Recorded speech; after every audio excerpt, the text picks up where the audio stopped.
3, 2, 1. Liftoff will start in T-minus 10 seconds. 10, 9, 8, 7, 6, 5, 4, 3, 2, 1. We have ignition. Saya mengajak kita membuka dalam Injil 1 Yohanes pasal 2 ayat yang ke-6. Dari Injil Yohanes, 1 Yohanes pasal 2 ayat yang ke-6. Saya ulangi kembali. Dari Injil 1 Yohanes pasal 2 ayat yang ke-6.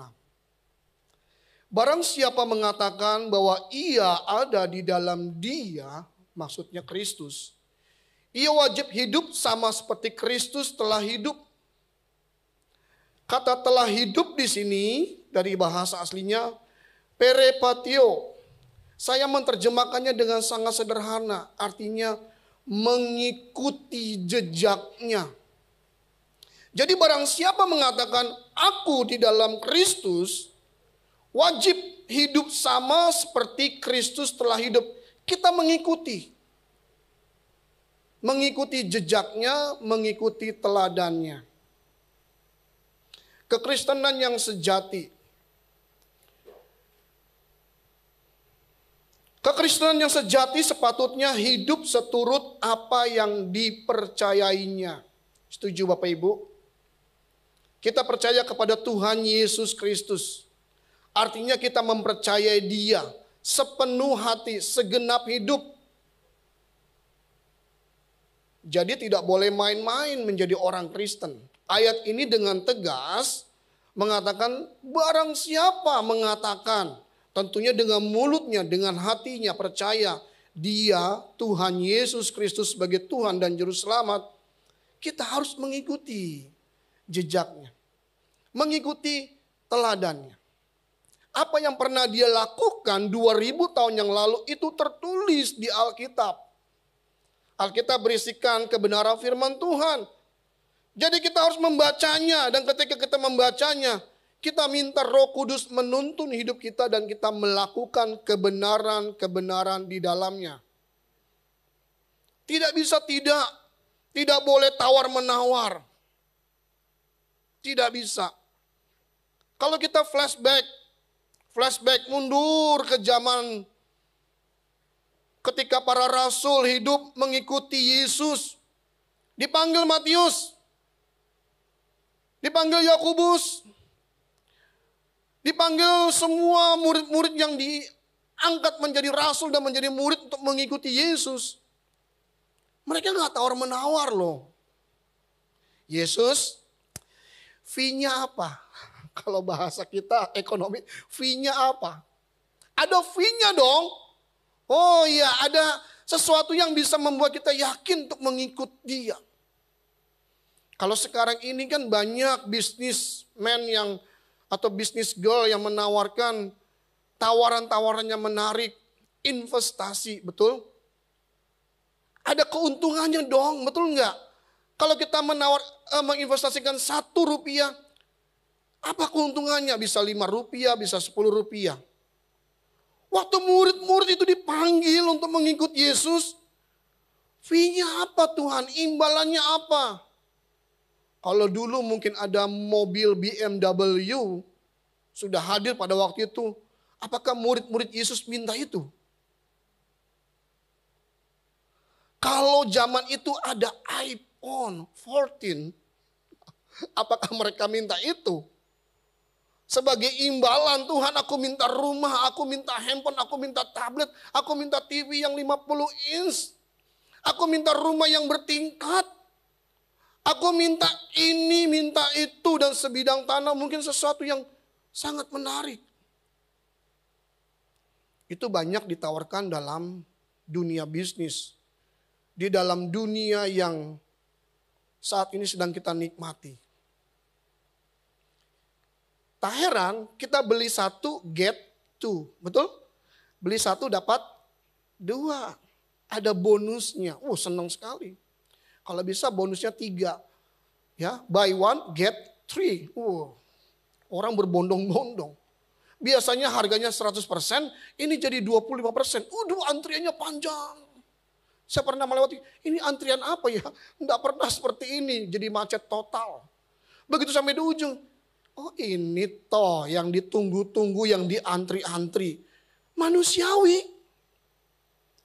Tapi ketika murid-murid itu dipanggil, ikutlah aku. Mereka enggak minta fee. Mereka enggak minta imbalan. Dan Yesus tidak, kalau kamu ikut aku, rumahmu ku bangun.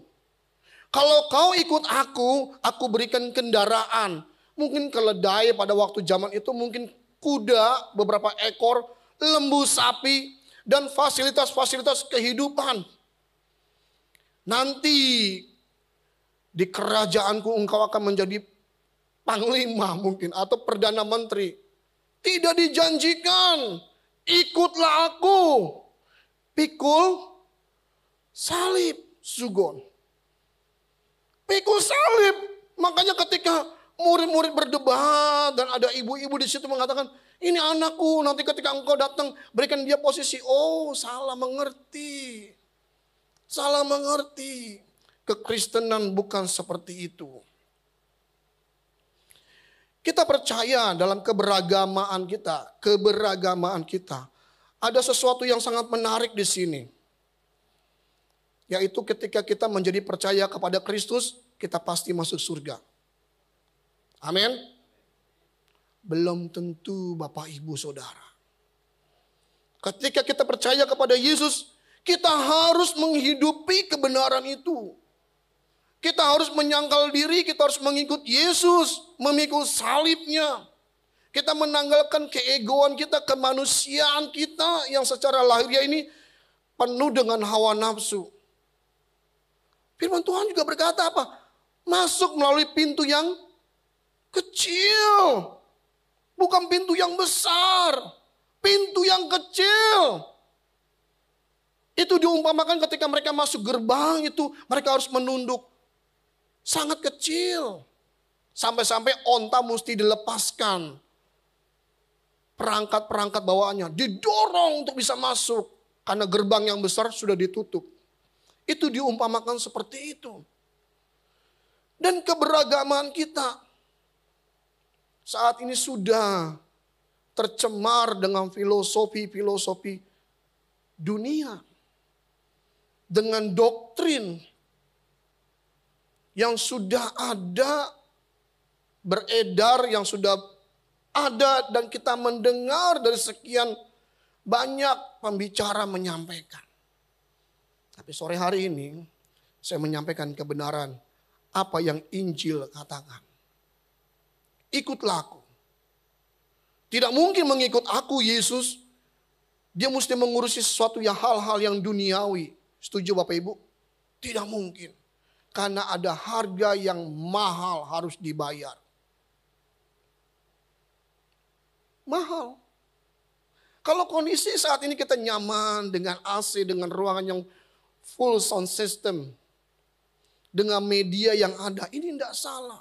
Tapi bagaimana zaman mula-mula kekristenan berdiri dan hidup berjalan, berdampingan dengan budaya-budaya sekitar. Nggak bisa ibadah. Ketahuan mereka ditangkap. Dan nyawa taruhannya. Betul Bapak Ibu?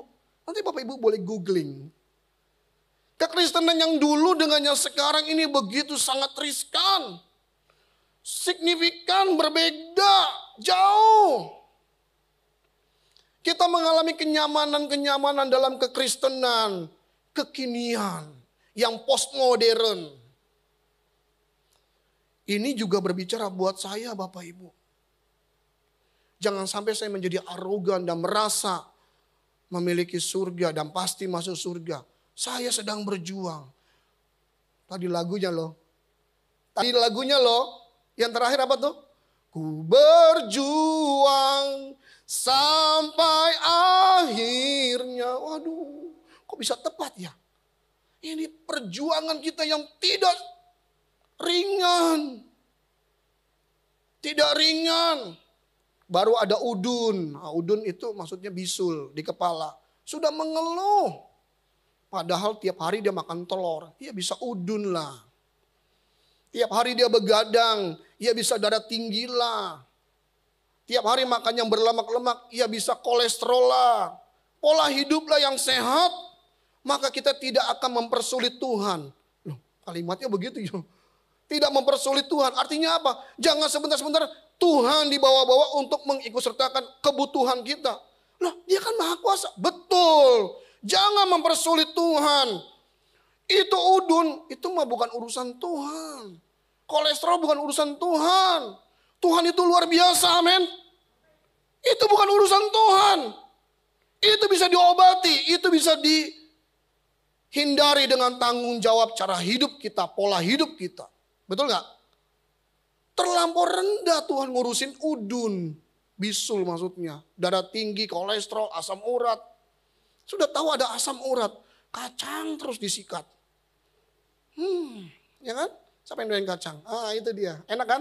Kacang Bali ya. Oh, ada asam urat. Waduh, ntar sakit udah gak bisa jalan. Seret-seret. Jangan dong. Jangan sertakan Tuhan dengan maaf. Utang piutang. Kita bertanggung jawab untuk hidup hemat. Saya bicara begini karena saya bicara tentang kakak saya. Iya, pasti mendengar saat ini. Jangan dong kita bertanggung jawab. Mempererat dengan mamon lalu kita gunakan untuk hal-hal yang untuk kepentingan sendiri. Jangan dong. Kita bisa mempergunakan mamon itu untuk kemuliaan nama Tuhan. Harusnya itu. Tuhan memang mampu dan sangat mampu, sanggup. Tetapi jangan mempermalukan Tuhan dengan cara-cara hidup kita. Firman-Nya berkata apa? Kalau Ia ada di dalam kita, maka kita pun seperti Kristus hidup. Harus diwujud nyatakan.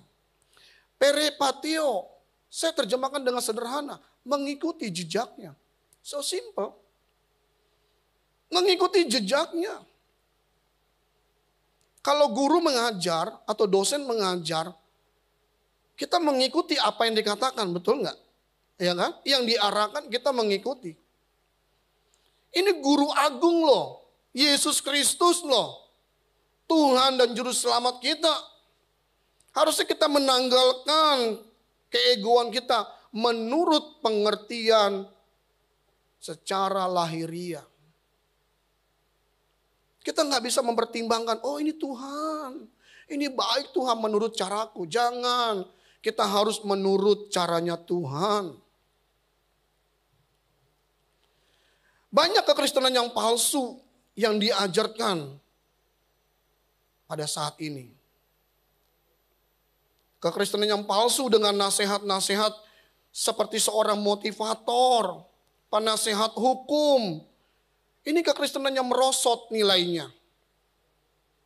Kekristenan yang merosot nilainya.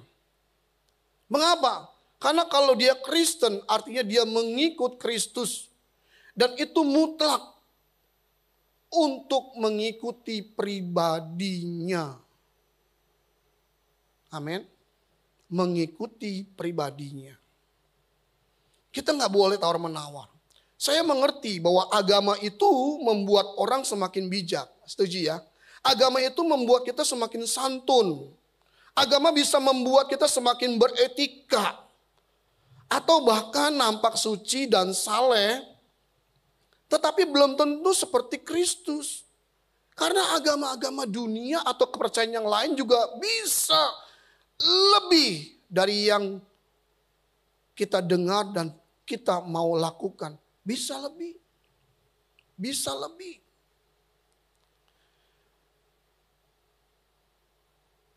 Di kendaraan saya itu di bagasinya ada makanan kucing. Saya selalu bawa every day. Tiap hari. Tadi saya ada mampir di salah satu toko swalayan kecil. Jauh dari gereja ini. Waktu saya mau mampir di situ, saya lihat ada 3 kucing di situ. Yang satu dia meong terus, meong. Itu rintihannya pilu di hati saya. Tapi orang lalu lalang lewat. Kalau Bapak Ibu peka, ini hewan pasti lapar. Betul nggak? Kami selalu sediakan itu. Ini perkara kecil dan ini bukan berarti bermaksud untuk menunjukkan, bukan. Kadang-kadang kita nggak peka dengan di sekitar kita loh Bapak Ibu. Kalau orang dunia bisa melakukan jauh lebih hebat orang Kristen lakukan. Kita ini siapa? Kepada makhluk kecil saja kita tidak peka untuk kita perhatikan. Lalu kita bilang, aku mengasihi Engkau Yesus dengan segenap hatiku. Ini ciptaannya loh. Itu perkara kecil. Nanti ada hal-hal yang Tuhan izinkan dan tunjukkan kepada Bapak Ibu untuk kita peka berbuat sesuatu. Tapi tentunya harus dengan pimpinan Roh Kudus. Jangan sampai salah lalu kita dikelabui oleh banyak orang. Lalu kita ditipu, jangan. Kita minta pimpinan Roh Kudus. Jadi kalau kekristenan kita hanya label agama atau kita disebut sebagai rohaniawan atau pendeta dengan kita memperkenalkan diri sebagai hamba Tuhan, pelayan Tuhan yang mungkin disahkan oleh sinode. Lalu kita melakukan pelayanan entah di mana saja kita berada, bukan hanya di gereja. Apakah sudah menyenangkan hati Tuhan? Kekristenan yang sejati itu pikul salib. Dia menanggalkan keegoannya. Masih banyak segudang yang mesti kita lakukan. Ku mau sepertimu Yesus, disempurnakan selalu. Tanggalkan. Tanggalkan. Tanggalkan. Jangan karena gelar, karena strata, mulai angkat kepala. Baru naik magister sudah mulai angkat kepala tinggi lagi, tegak begitu. Nanti sudah di atas itu, lalu kita lupa dengan orang-orang di sekitar kita, tidak menyapa, cuek saja. Jangan. Jangan. Kita harus rendah hati seperti Kristus. Amin. Harus rendah hati. Banyak orang mengajarkan tentang kekristenan. Akhirnya salah. Yuk kita berikan buat persembahan untuk Tuhan. Iya. Persembahan itu untuk pekerjaan Tuhan. Setuju Bapak Ibu? Iya. Tapi persembahan yang sejati apa dalam kitab Roma? Masih ingat? Apa? Persembahkanlah tubuhmu yang berkenan, yang suci. Iya dong, dipersembahkan buat Tuhan. Hari demi hari, dari detik ke detik, menit ke menit, dari jam ke jam sepanjang hari. Buat Tuhan. Loh, buat Tuhan saya di gereja dong. Enggak, ibu-ibu, istri-istri masak buat suaminya, melayani suami untuk rumah tangga, untuk anak-anak. Itu juga pekerjaan Tuhan. Nyapu ngepel sebagai koster ataupun di jalan kalau dia melakukan untuk Tuhan, itu juga pelayanan. Apapun yang kita lakukan, itu kita lakukan untuk Tuhan, itu pelayanan. Tapi kan seringkali tidak. Seringkali itu untuk nama baik kita. Itu suatu untuk yang memuliakan nama kita. Itu untuk suatu income buat kita. Jangan dong. Semua juga pinjaman yang Tuhan titipkan buat kita, betul? Di sini ada handphone yang termahal. Memang mau dibawa nanti? Tidak mungkin kan? Ditinggalkan. Mungkin yang masih hidup memperebutkan itu. Memperebutkan handphone yang mahal itu. Orangnya sudah out dari dunia. Diperebutkan. Harta yang berlimpah akan diperebutkan. Nggak dibawa. Yo, persembahkan hidup kita. Itu Kristen sejati. Hidup kita harus suci, sesuci-sucinya. Amin. Kalau di YouTube itu ada kata subscribe. Betul ya? Kalau kita subscribe, klik. Nah, kita mengikuti kan? Nanti dapat notification. Kita klik lagi loncengnya. Wah, udah. Dapat notification. Kita juga harus subscribe kesucian. Amin. subscribe kesucian. Kita mengikuti. Jangan kita subscribe dosa. Jangan di-subscribe. Dibuang jauh-jauh. Kita harus subscribe kesucian. Tidak bisa tidak ada tawar-menawar. Dunia ini sedang bergejolak tanpa kita sadari. Oh, kita berkata, Belanda masih jauh. Iya. Itu cuma istilah. Tapi nanti ketika kita dipanggil. Kalau mungkin kita belum dipanggil dan kita menyaksikan kedatangan Dia yang kedua kali. Kita sudah siap? Sudah siap? Bapak rohani terus ngomong yang ngeflow terus di sana. Saya hari-hari ke hari ya juga melakukan pekerjaan saya yang bersifat administrasi. Tapi Tuhan gak boleh kita lupakan dong. Setuju gak?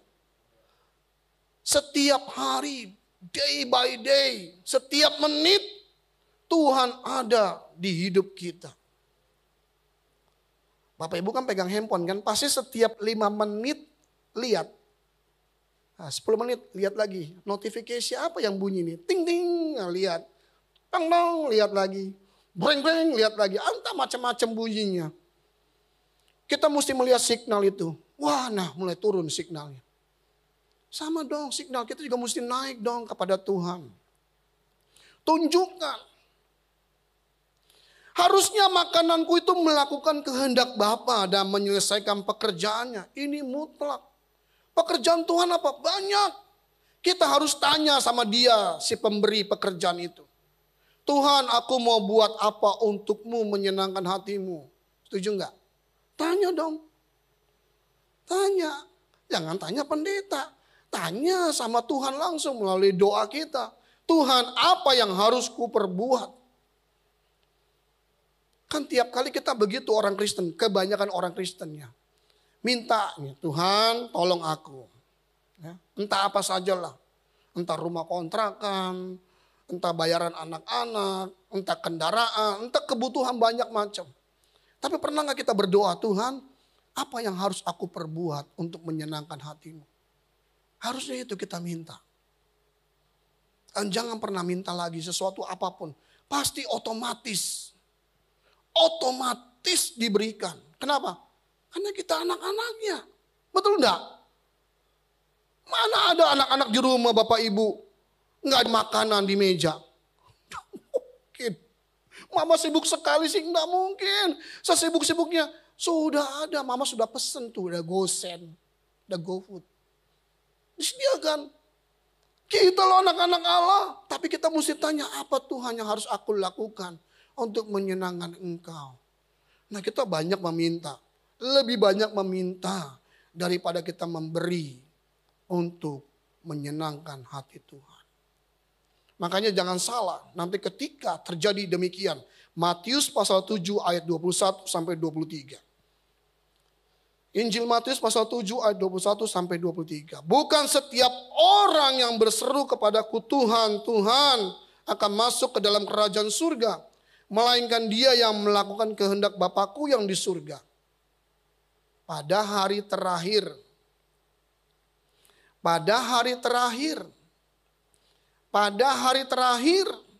orang akan berseru kepadaku Tuhan, Tuhan. Bukankah kami bernubuat demi namamu dan mengusir setan demi namamu dan mengadakan banyak mujizat demi namamu juga? Ini kalimat yang terakhir yang sangat berat, saudara. Pada waktu itu aku akan berterus terang kepada mereka dan berkata, aku tidak pernah mengenal kamu. Enyalah daripadaku kamu sekalian pembuat kejahatan. Kalau ini terjadi kepada orang Kristen di masa kini, pengikut Kristus, orang percaya, kira-kira kita mengerikan gak ini? Ngeri gak buat kita? Sudah berjuang dari sejak lahir, ya, lalu tumbuh besar sebagai orang Kristen, dididik oleh orang tua, ya, masuk anak-anak kita pergi sekolah minggu, pulang, lalu kemudian bertambah dewasa, ya remaja, ikut ibadah teens, ikut ibadah youth ketika dia tumbuh dewasa menjadi pemuda, sampai dewasa muda dan dia menikah, ikut di ibadah raya. Lalu pada endingnya tidak dikenal Tuhan. Loh, rugi nggak? Rugi. Rugi. Harusnya kekristenan kita tidak seperti ini loh. Karena di kalimat sebelumnya, dia sudah melakukan mujizat. Artinya apa? Dia pernah mengerti pelayanan. Dia mengerti bagian kebenaran itu. Tapi sayangnya, tidak menghidupi firman atau kebenaran itu. Nah, banyak orang Kristen suka mendengar suara kebenaran. Kita nih di gereja suara kebenaran Injil, GSKI. Kita senang mendengar suara kebenaran. Senang kan? Wih, hebat, merubah mindset kita, paradigma kita. Cuma hanya sampai senang sampai di sini, tapi tidak dilakukan. Itu saya sebut dengan autoimun rohani. Kita jadi autoimun rohani. Kita hanya senang mendengar tapi tidak melakukan, tidak mengejawantakan, tidak mempraktekkan menjadi alat peraganya Tuhan. Hati-hati, ini bisa berlaku buat kita loh. Tidak dikenal, tidak diginosko oleh Tuhan. Jangan. Ini juga bisa berlaku buat saya. Makanya masing-masing kita berjuang menghidupi kebenaran itu. Amin. Kekristenan kita bukan seperti orang-orang yang dunia tawarkan. Yang dunia tawarkan apa sih? Ya kewajaran hidup. Betul ya? Kewajaran hidup. Punya kendaraan 1 mau 2, mau 3. Ada rumah dari ngontrak bisa mau punya rumah sendiri. Itu wajar kok. Itu wajar. Yang belum menikah mau punya pacar dan cepat menikah. Lalu punya momongan. Itu wajar. Yang sekolah mau kuliah, udah kuliah mau lanjut lagi magister dan seterusnya. Itu wajar. Tapi pernah gak kita bertanya, Tuhan apakah ini menyenangkan hatimu? Dan apakah ini kehendakmu Tuhan? Pernah bertanya? Harusnya orang Kristen bertanya. Mengapa? Karena ujung-ujungnya nanti akan menyusahkan Tuhan. Orang Kristen banyak menyusahkan Tuhan. Cuma urusan-urusan lahiriah yang didoakan Tuhan. Ini loh pokok-pokok doaku. Enggak salah sih. Enggak salah. Tapi kita bukan lagi kanak-kanak rohani. Setuju gak Bapak Ibu? Kita harus beranjak tumbuh dewasa. Tumbuh dewasa. Tidak kanak-kanak lagi. Tidak kanak-kanak lagi. Bapak Ibu lihat saya. Masih anak-anaknya. Setengah abad saya Bapak Ibu. Waktu saya berdoa, Tuhan aku udah setengah abad. Di depan ada apa Tuhan? Lalu aku lihat aku tidak takut. Kenapa? Belakang langit biru ada mahkotaku. Belakang langit biru sana ku rindu. Kalau kita ditawarkan saat ini, kau pilih dunia atau pilih rumahku? Bapak Ibu pilih mana? Oh, berat. Pilih mana? Aku pilih pulang. Karena ke depan susah. Tapi kalau kita masih dipercayakan untuk hidup sampai saat ini, itu anugerah dan kita mesti menjalani dengan penuh tanggung jawab. Tapi kalau disuruh pilih mana? Pilih pulang. Karena rumah kita bukan di dunia ini. Rumah kita di langit yang baru dan bumi yang baru. Ini tempat persinggahan sementara yang Tuhan percayakan untuk kita menjadi kawan sekerjanya Allah. Kita mempraktikkan apa yang sudah kita dengar dari Injil kebenaran itu. Lalu kita praktikkan, kita ejawantakan supaya semua orang melihat. Itu amanat agung. Tapi kita jangan jadi salah.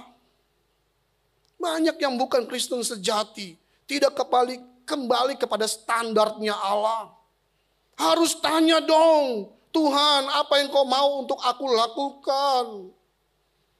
Bukan aku mau lakukan. Bukan yang Tuhan mau untuk aku lakukan. Mengerikan. Dunia ini bukan semakin indah Bapak Ibu. bukan semakin indah. Ada banyak tempat-tempat hiburan yang kita bisa kunjungi untuk healing gitu. Kalau anak-anak muda di sana ya, banyak anak muda kan. Kita maunya healing kan, betul kan? Itu bahasa anak muda, healing. Kemana? Ya ke Bandung, keluar kota, keluar negeri. Enggak salah. Tapi pulang capek, betul nggak? Fresh? Enggak, cucian numpuk. Badan pegel-pegel. Uang, kas, saldo turun, menipis. Kendaraan, kalau kita pakai kendaraan pribadi, mesti servis. Itu bukan healing, tambah susah. Healing yang benar adalah kita di dalam Tuhan.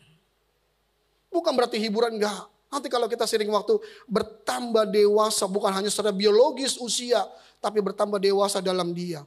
Kita akan mengerti apa yang mesti kita lakukan. Apa yang mesti kita lakukan. Dimanapun dalam pekerjaan, mau engkau orang-orang muda di kampus, di sekolah, di kantor, di rumah tangga, dimanapun kita akan mengerti apa yang Tuhan mau lakukan. Saya kembali ucapkan ini, rumah kekal kita satu-satunya hanya di langit yang baru dan bumi yang baru. Kita harus fokus ke sana Bapak Ibu. Harus fokus.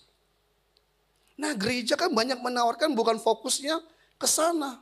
Fokusnya di dunia. Apa yang kau tabur kau akan terima. Iya betul. Di dunia bukan di sana. Jangan. Fokus kita di sana. Mengiring Yesus itu sampai di sana. Bukan sampai di sini, di sana. Itu kerinduan hati kita Bapak Ibu yang dikasihi oleh Tuhan. Dalam proses peradaban yang terus berkembang, mulai dari zaman Eden kita melihat Adam dan Hawa hidup berdua dulu. Lalu Tuhan izinkan mereka bertambah-tambah. Peradaban makin bertambah-tambah. Dan mereka pasti mengenal Allah yang hidup itu, Elohim Yahweh. Amin. Itu butuh proses. Tapi orang Kristen masa kini gak butuh proses, maunya instan. Siapa Yesus? Oh ya Yesus, ya oke aku percaya, beri diri dia baptis. Dia gak mengerti Kristen. Dia pikul salib, dia bayar harga. Bahkan orang percaya tuh harus berani kehilangan nyawanya. Gak takut mati. Bukan konyol tapinya, bukan. Dia tidak takut mati. Kalau hanya soal makan dan minum, Tuhan bisa sediakan. Setuju gak Bapak Ibu? Jangan takut, Tuhan bisa sediakan. Kalau kita di dalam Tuhan, pasti kita dipeliharanya. Yang terakhir Bapak Ibu. Kalau kita menjadi Kristen yang sejati, kita harus benar-benar menanggalkan manusia lama kita. Menanggalkan manusia lama itu tidak mudah. Butuh proses, yang saya minggu lalu katakan, butuh proses. Betul masih ingat? Butuh proses, butuh proses. Sudah dilakukan belum? Ayo berjuang. Kalau ada anak-anak yang masih melawan orang tua, bertobat. Bapaknya cerewet, mamanya cerewet, kolot. Nanti kau begitu jadi orang, ada anak muda, begitu engkau jadi orang tua, kau juga akan dikatai kolot. Kenapa? Karena zamannya berbeda. Zamannya akan berbeda, terus akan berlanjut. Dengar saja, dengar dan lakukan. Engkau pasti akan disebut anak-anak yang berbahagia. Amin orang-orang muda. Harusnya begitu. Tinggalkan hal-hal yang disebut dengan kebencian oleh Allah yang sangat jahat. Tinggalkan apapun itu, saya nggak bisa sebutkan satu. Tinggalkan supaya hati Tuhan disenangkan dan kita mengenakan kodrat ilahi. Amin. Kita harus tinggalkan itu. Ini gereja saudara kebenaran Injil. Kita harus menghidupi itu kebenaran firman dan kita melakukan. Baru nyata Kristus di dalam diri kita. Amin.